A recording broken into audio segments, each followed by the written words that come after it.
యేసుక్రీస్తు ప్రభువారి సుచరిత్ర మీద బురద జల్లుతూ అవగాహన లేని అజ్ఞానంతో కూడిన కొన్ని ప్రశ్నలు సంధిస్తున్నారు.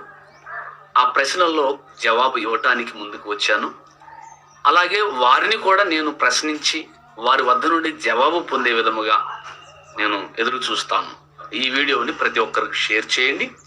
ఈ వీడియోలో మాట్లాడే ప్రతి మాట ఎవరి మనోభావాలు దెబ్బతీయడానికి కాదు.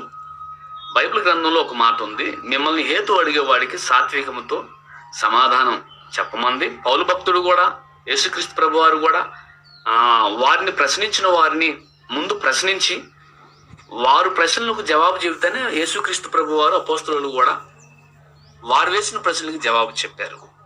ఆ పందాలోనే ఈ వీడియో చేస్తున్నాను. ఆర్ఎస్ఎస్ వారు, బజరంగ్ దళ వాళ్ళు, శివశక్తి అనే మతోన్మాద సంస్థలన్నీ కూడా ప్రభు వారిని దూషిస్తున్నారు.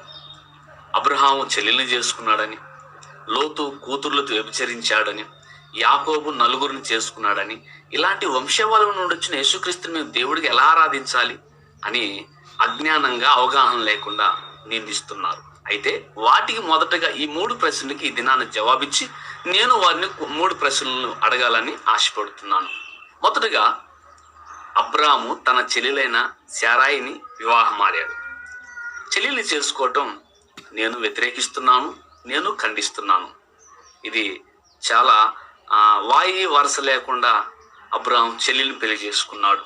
దీనిని హైందవ సహోదరులు ప్రశ్నించారు, ముస్లింస్ ప్రశ్నించారు, చాలా మంది ప్రశ్నించారు, నాస్తికులు కూడా ప్రశ్నించారు.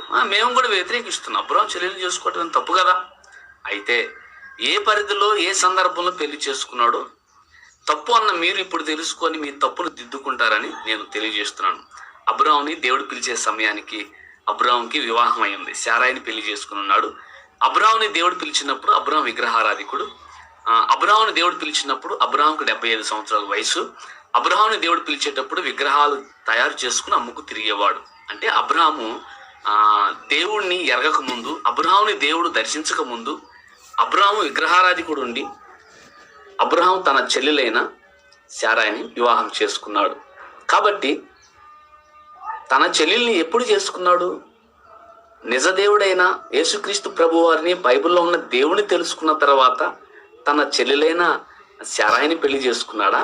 నిజదేవుడైన బైబిల్ దేవుడైన యేసు ప్రభుని ఎరగక ముందు, యేసుక్రీస్తు ప్రభు అబ్రహాముని దర్శించక ముందు పెళ్లి చేసుకున్నాడా? అంటే అబ్రహాముని దేవుడు దర్శించక ముందే, అబ్రహాము దేవుని ఎరగక ముందే తన చెల్లెలైన మరి శారాయిని వివాహం చేసుకున్నాడు. అంటే విగ్రహారాధికుడుగా ఉన్నప్పుడు తన చెల్లెలైన శారాయిని వివాహం చేసుకున్నాడు. మతోన్మాదులు వేసిన ప్రశ్నేగా అబ్రహాం తన చెల్లెల్ని చేసుకున్నాడని. అంటే అబ్రహాం చెల్లెల్ని చేసుకున్నాడు అంటే అది తప్పుపట్టినట్టే కదా. అబ్రహాం ఎప్పుడు చెల్లెల్ని పెళ్లి చేసుకున్నాడు? విగ్రహారాధన ఉన్నప్పుడు చెల్లెల్ని పెళ్లి చేసుకున్నాడు. అంటే విగ్రహారాధికుడికి వాయి వరస ఉన్నదని మీరు అన్నట్లే కదా ఈ ఆర్ఎస్ఎస్ వారు, బజరంగ్ దళ్ వారు, శివశక్తి సంస్థ వారు.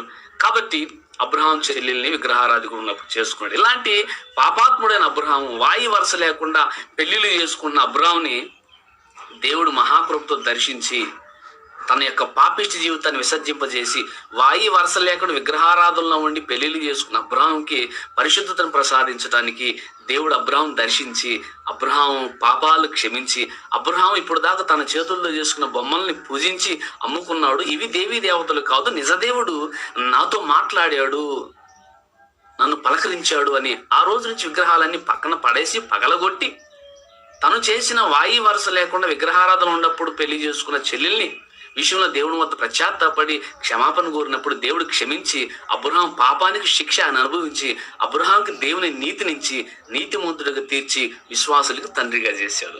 దేవునికి స్తోత్రం కలుగునుగా. అంటే దేవుని వద్దకు వచ్చిన తర్వాత అబ్రహాము నీతిమంతుడయ్యాడు. ఇది మీకు గుర్తు చేయాలని చెబుతున్నా. అంటే విగ్రహారాధన చేసే వాళ్ళకి వాయి వరస ఉన్నదు అని మీ ప్రశ్నలో మీరే జవాబు మీకే లభించింది, దాన్ని చెప్పాను.